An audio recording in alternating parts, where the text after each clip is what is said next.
how do we build vigilance into our lives, both professionally and personally, so that we don't have to be paranoid, so that we don't have to be on edge all the time and worried about losing everything. Paul Green's MSP Marketing Podcast. Extended interview.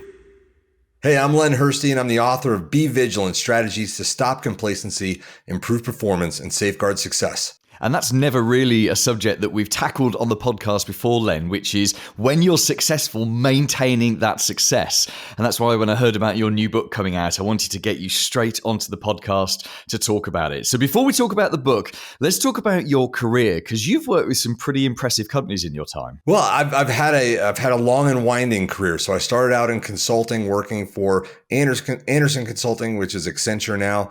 And then after business school, I got into brand marketing with consumer packaged goods companies. So I worked for Nabisco and Coca-Cola and Campbell Soup Company, base business and innovation, both domestic here in the US and international. And then I started my own company. I started a company called Manage Camp, where for the last 19 years, we've produced the annual Brand Manage Camp Conference, which was built to be the conference I actually wanted to go to after a lot of bad experiences with conferences in my past. And then for the last 7 years, I've actually been a reserve sheriff's deputy. So I'm a law enforcement officer. I'm a police officer. I do it for free.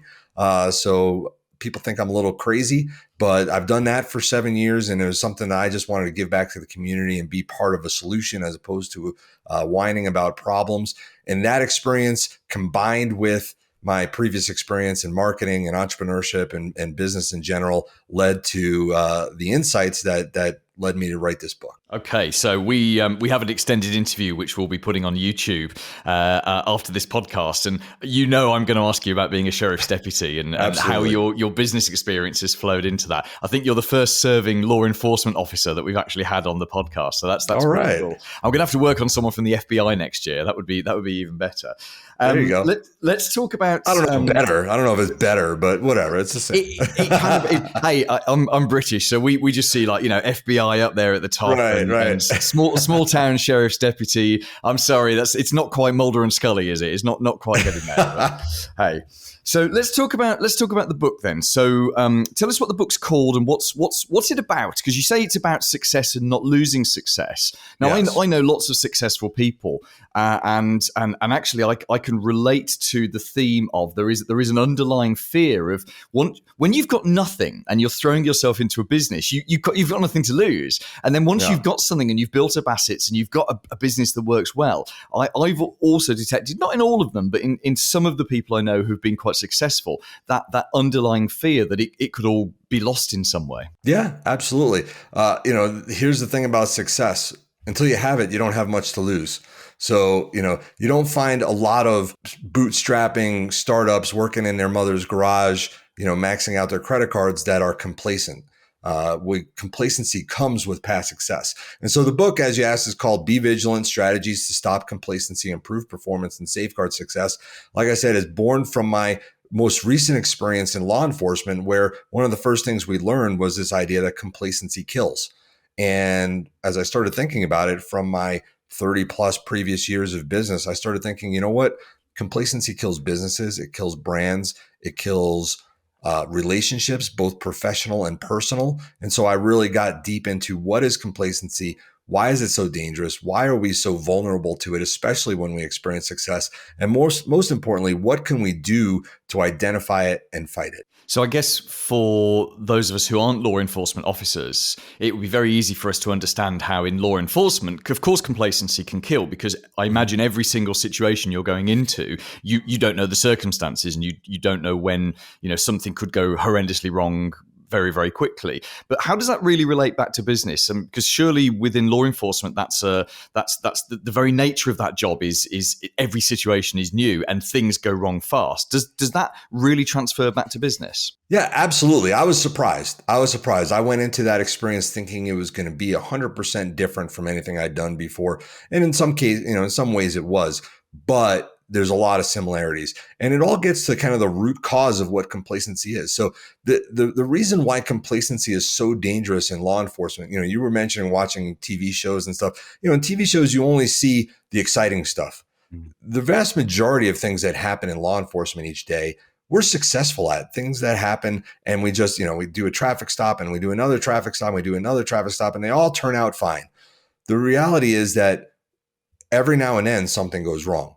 And if you have lulled yourself into a sense of overconfidence, a sense of self-satisfaction, or even smugness that goes along with that success, you put yourself in danger of complacency. It's the same thing in business. It all relates back to this concept that's called survivorship bias. And we're all guilty of it. And you might have seen a meme that says, this is more from my age group, but, I survived lead paint, and I survived driving, facing backwards in a station wagon with no seatbelt. And I survived, my parents smoking in my face, and I survived spankings and all these things. Click like if you did too. Well, here's the reality. If you did not, you are not here to click like, right? Only the people who survived can click like. That survivorship creates a bias. Right. We look at things and we start saying, because we got from point A to point B, we were successful.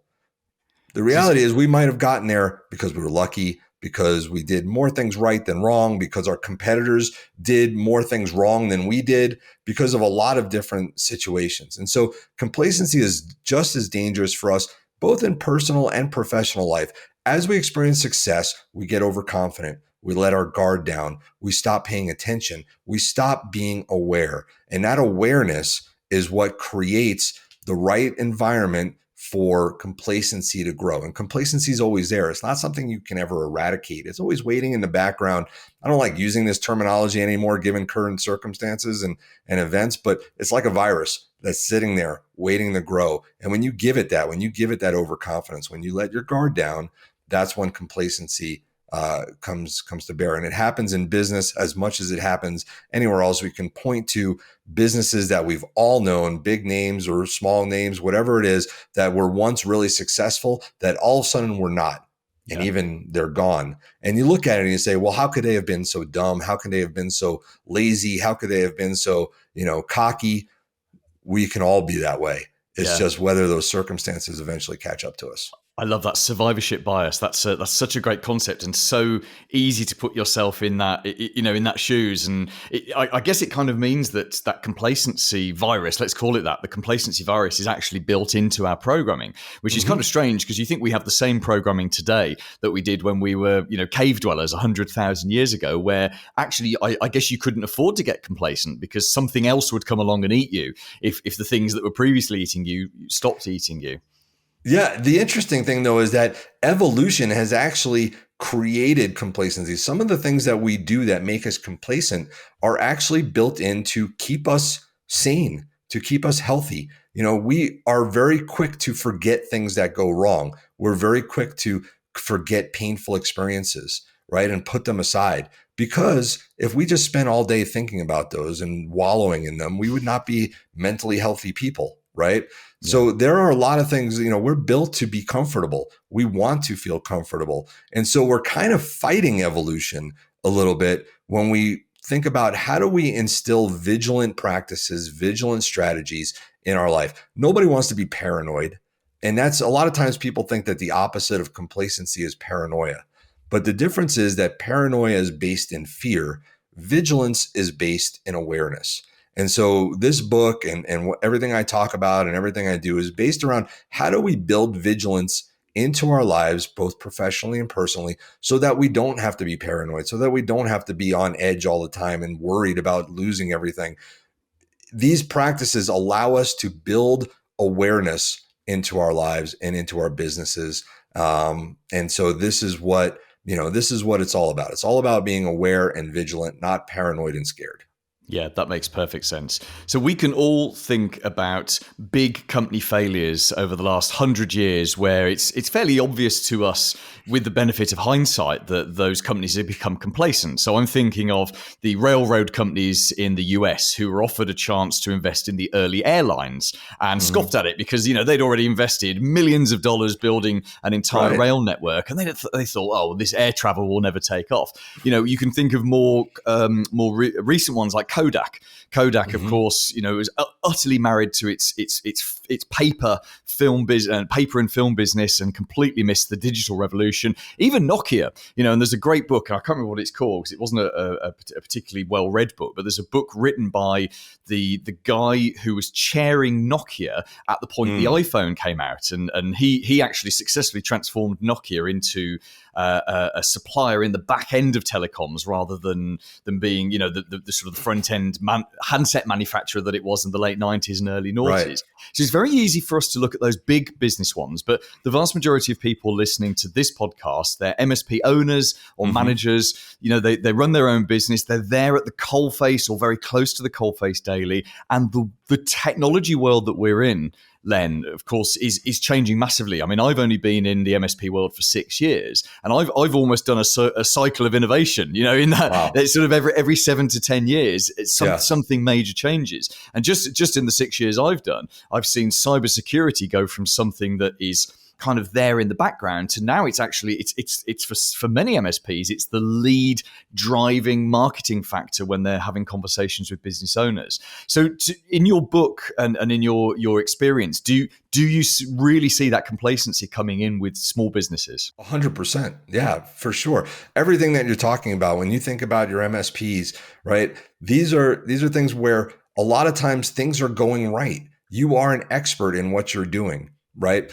If you are not able to build into your systems an ability to become threat aware, to understand where the next threats are coming from, to question your successes, to debrief them, to think about what relationships you have with your customers and where those vulnerabilities are. If you start getting kind of power drunk and start thinking, well, I've got these great relationships, I've got these customers tied up, I've got a great technology that we're doing, you lose sight of everything around you. I call it having either tunnel vision, or I also call it the Roadrunner effect. Again, this might age me a little bit too, but when I was growing up, there was a cartoon called the Roadrunner, and there was a Roadrunner and Wile E. Coyote, and Wile E. Coyote was very, very focused on the Roadrunner.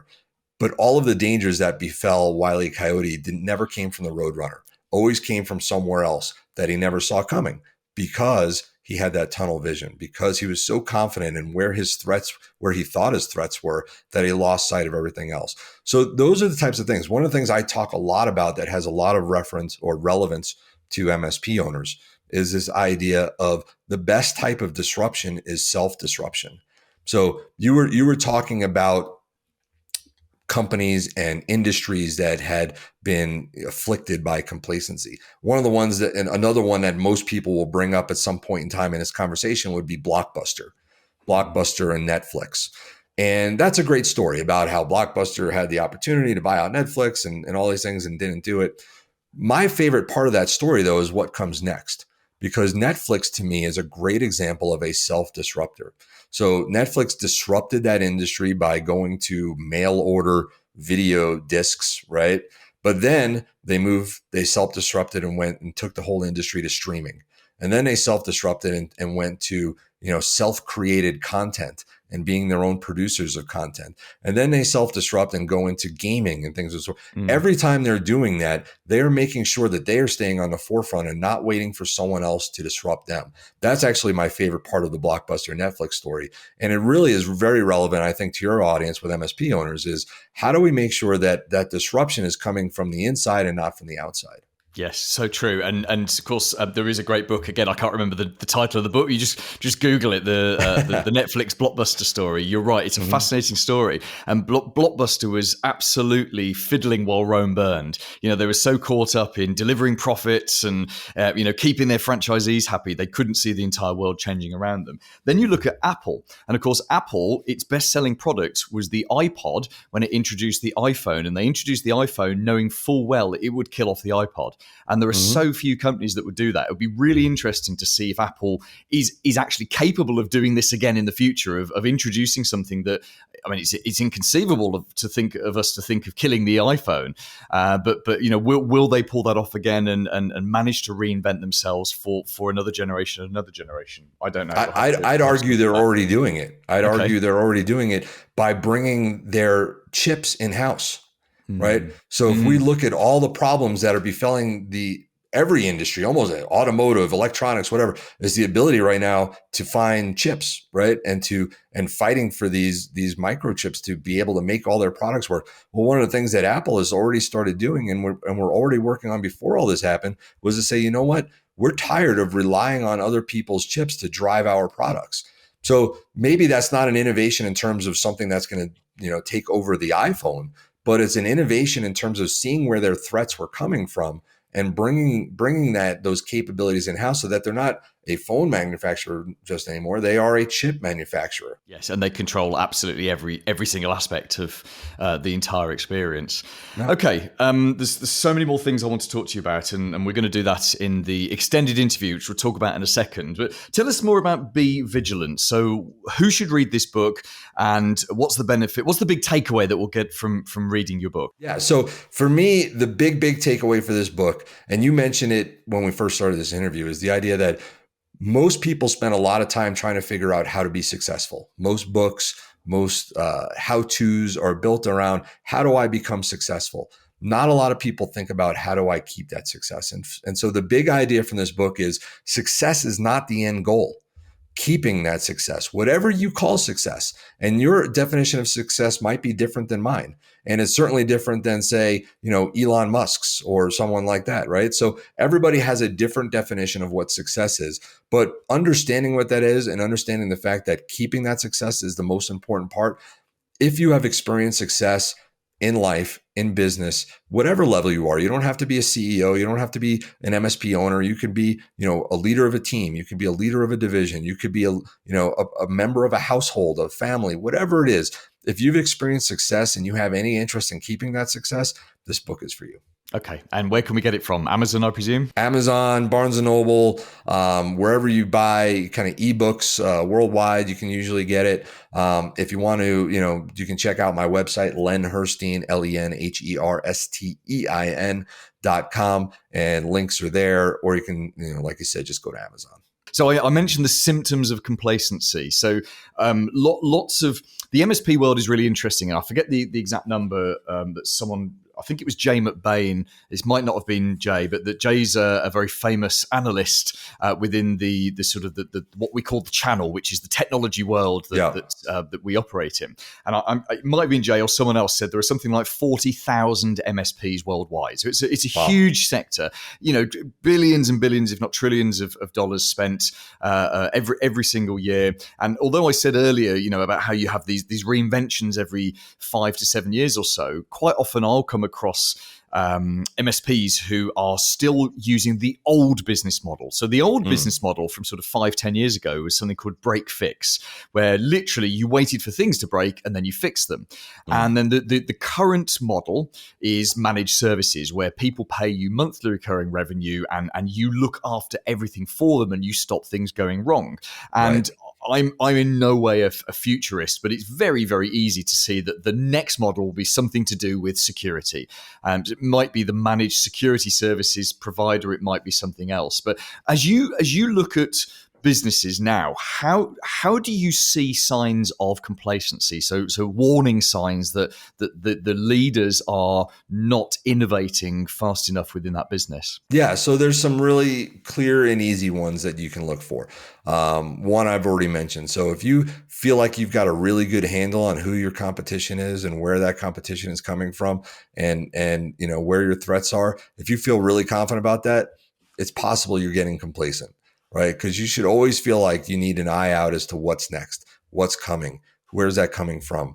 I talk about, the solar industry and did anybody see Tesla as a car manufacturer coming in and changing the solar industry? Probably not. Right. And so this is where if you feel like you have had success and you feel like you really understand everything and you know where everything's coming from, that's a good sign that you need to take a step back and think about things a little bit deeper and look for something else. Another sign is if you start holding power over customers, employees, vendors, how you wield that power is a good sign of how complacent you are. One of the things I talk about is being able to articulate the why. It's something that plays very heavily into law enforcement, as everybody knows, especially these days. Being able to talk about, why did we do this? Why did we do that? Why did we talk to that person? Why did we ask that question? Why did we stop that person? Why did we draw our weapon? Everything. We have to be able to answer why. And that answer can't be because I said so or because I can, right? Those are two bad answers. And if you're truly honest with yourself and you ask yourself, as an MSP, why am I charging this of my customer? Why are these the rules in our contracts? Why do we have, this relationship, and why are we using it that way? And if the true answer, if you're being honest with yourself, is because we can, because we have the power to do so, that's a bad answer. That is a complacent answer, because that'll only work for so long. That works until it doesn't. And that's the problem, right? You start feeling overconfident. We've got these customers, we've had them forever. We've kind of got them, tied to us by contracts and certain things, and we can take price when we want to. That only works until it doesn't. And so that's the second thing you want to look at, is where do we have power? What relationships do we have power in? And how are we using that power? And can we honestly answer why we're doing everything we're doing with an answer that is actually tied to the customer, that is tied to our employee, that is not tied to our, greedy need to make more money, but actually has, a true benefit for everybody in our ecosystem. That's when you know that you're fighting complacency. So that's number two. Number three, a third way that you can easily find out if you're being complacent is look at what you're doing. One of the things I talk about in a book is this idea of debriefing. It's something that we do a lot in law enforcement. It happens a lot in military. Is whatever a mission is, whatever you define your mission or your project is, we talk about it and debrief it regardless of outcome. If you ask people in business, and if you ask a lot of your MSP owners, when do you debrief things? If they're being truly honest, they would probably come back with an answer when things go wrong, right? When things go wrong, we debrief. And what are we really doing? We're really looking to find blame. Whose fault is it? And how do we make sure that doesn't happen again? The reality is, when we don't debrief success, that is a sign of complacency. When the positive outcome leads us to pat each other on the back and go out and have a drink and move on to the next thing, we are missing the micro failures that are hidden in a complacent mindset. And so one of the core things that you want to ask yourself is, are we truly evaluating and debriefing things, even if they're successful? And are we doing it on a regular basis? And does everybody know that that's going to happen at the end? Because when everybody knows that we're going to debrief these things when they're done, number one, and almost most importantly, it makes people remain aware. They know they're going to have to answer questions. They know they're going to have to do things. That awareness in and of itself is a first step to fighting complacency.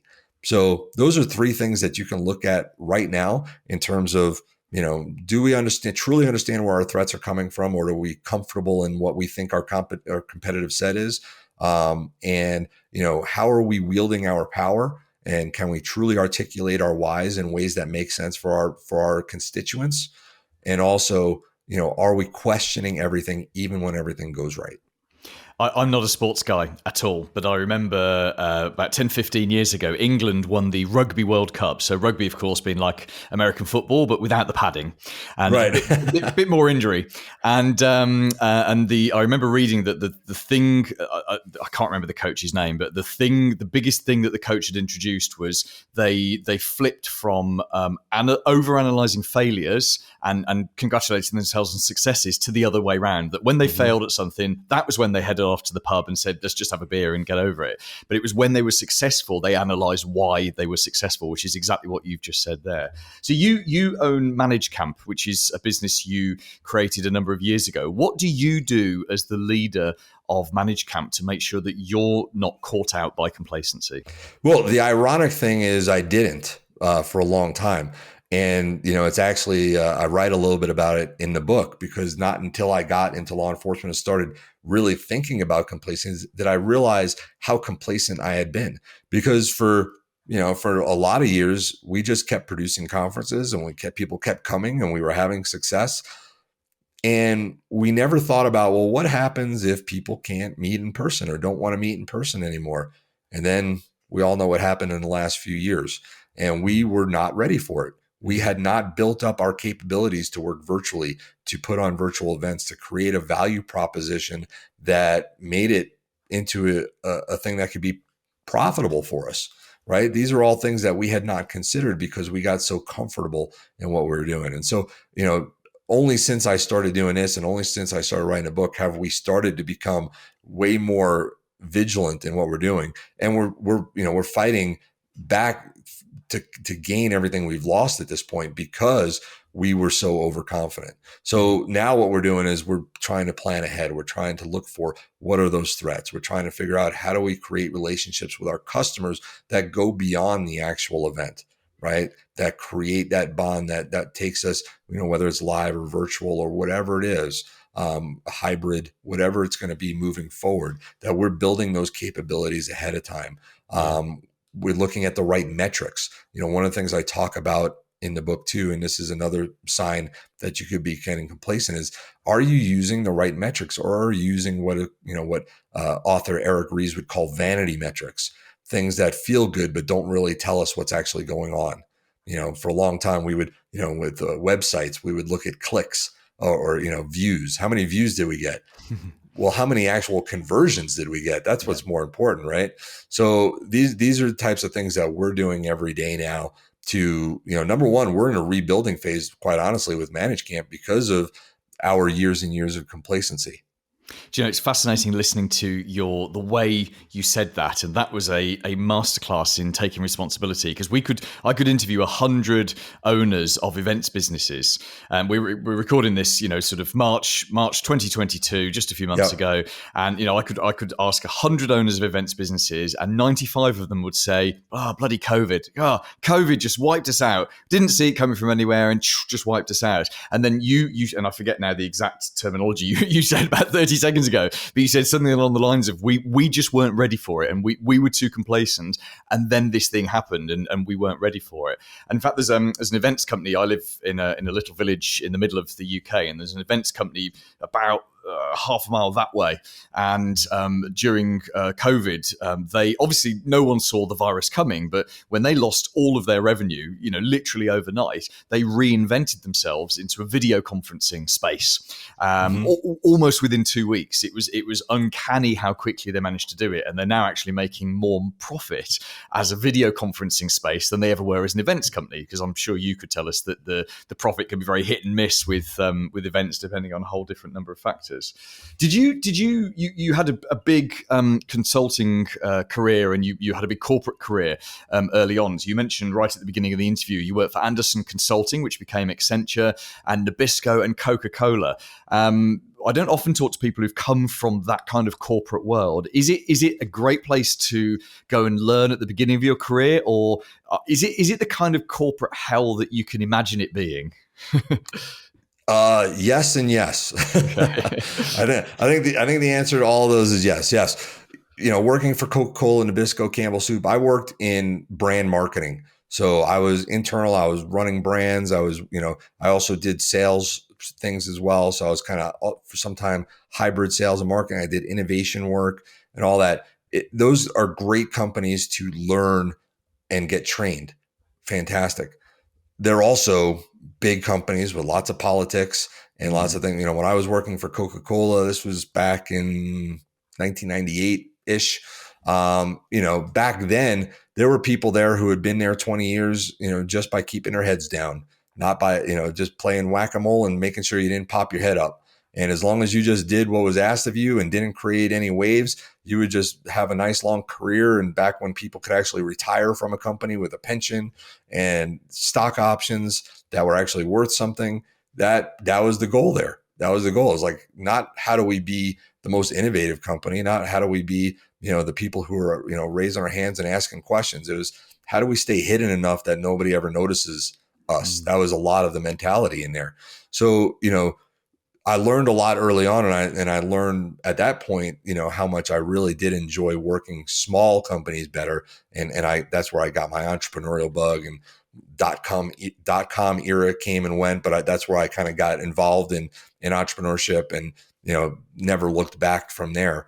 But great place, great training ground, great place to get all the knowledge that you need, but also very political, and sometimes soul sucking. For sure. Yeah, I can imagine. Final subject then, Len. Let's talk about your work as a sheriff's deputy. So what attracted you into law enforcement? Because it's something I think the vast majority of us may have looked at one point and thought that would be cool to be a cop, and then you realize there's all the paperwork that goes with it, the politics, the fact that you can be in immediate danger just like that. And I think it's like being a politician. There's more downsides than there are upsides to it. Well, that's the perception anyway. So what was it that drew you into law enforcement? Yeah, so it wasn't something that I had always grown up thinking, ooh, I'd like to be a cop, or that would be cool. I had never really given it much thought, to be honest with you. But I was at a point in my life, so I was 45 years old when I started the law enforcement thing. Most people start it when they're 20, 21, 22. So I was definitely the old guy, but I was looking for a way to volunteer. I wanted to get into volunteerism. I wanted to do something for the community. I wanted to get involved. I wanted to have a little bit more meaning in my life. And this opportunity came up, and I thought to myself, well, gosh, this is something I could really get into, which was kind of odd because this was after, some of the things that happened in Ferguson and some other things that were going on. We all know what's happened in the last couple of years, law enforcement wise here in the United States. But, there was also some things that happened, around 2014, 2015 ish. And, I think most people look at it and say, not a great time to get into law enforcement, not the good old days of law enforcement where everybody loved you. It's a very hit or miss in terms of, and there's a lot of bad publicity. But I'm the type of guy who doesn't like to sit around and whine about problems. I want to be part of the solution. And I saw this as a great opportunity. I thought, what greater way to help build the relationship between law enforcement and the community than to go out and be a great cop. And so that's what I set out to do. And I had to go through an academy and all the training that full-time, deputy has to go through, and field, 440 hours of field training and all that. Wow. To be able to go out and do patrol, and do it for free. But it was definitely, a combination of, I was looking to give back, and the right opportunity came at the right time for me. Yeah. And it's helped you to write a book. So it's a win-win. It's an absolute win for everyone. So the book is called Be Vigilant, and it's on the subject of how complacency kills businesses. You can get it on Amazon or pretty much any bookstore. In fact, once we finish this interview, Len, I'm going to go and get my copy on Amazon. Awesome. So I hope they've got copies here in the UK, which I'm sure they have. Because this is Amazon. They figured that out, how to get copies of your book to me long before I even knew I wanted to buy one. We do have quite a few big vendors and sort of larger MSPs that watch this. And I know you were telling me just before the interview that you're quite open to doing speaking gigs and consulting as well. So just finish off telling us a little bit more about what you can do to help some of the people that are watching this video right now. Yeah, so I'm going out. I'm doing a fair amount of speaking now. Organizations that, again, have spent a lot of time figuring out how to be successful, but have maybe kind of lost sight of where that complacency can come in. It's a topic that most businesses don't talk a lot about, and it's kind of like most people don't talk about complacency because if you realize you had it, you probably wouldn't have it. So that's kind of the logic problem that we have. So I come in, I help organizations and teams and individuals understand where is the complacency in their lives, both professionally and personally, and how do we identify it, and how do we set up these systems that allow us to be vigilant without being paranoid. And that's a big part of it. So, it's about how do we, there's 10 chapters in there about strategies that we can employ that will help us maintain our awareness and become vigilant. Not all of them apply to everybody, but there's at least 3 or 4 in there for everybody to help them understand where are we in our life cycle right now. I also do, consulting with companies to help them create like this, understanding of what's their complacency score right now, where are they most vulnerable, and how do we plug those holes before they become problems. Perfect. And remind us of your website address to get hold of you. Sure, it's easy. It's my name, Len Herstein, LenHerstein.com. Everything about me, everything about my speaking, everything about the book is right there. If you have interest in chatting, just reach out to me on LinkedIn, Len Herstein, and I love connecting with people. Paul Green's MSP Marketing Podcast. Extended interview.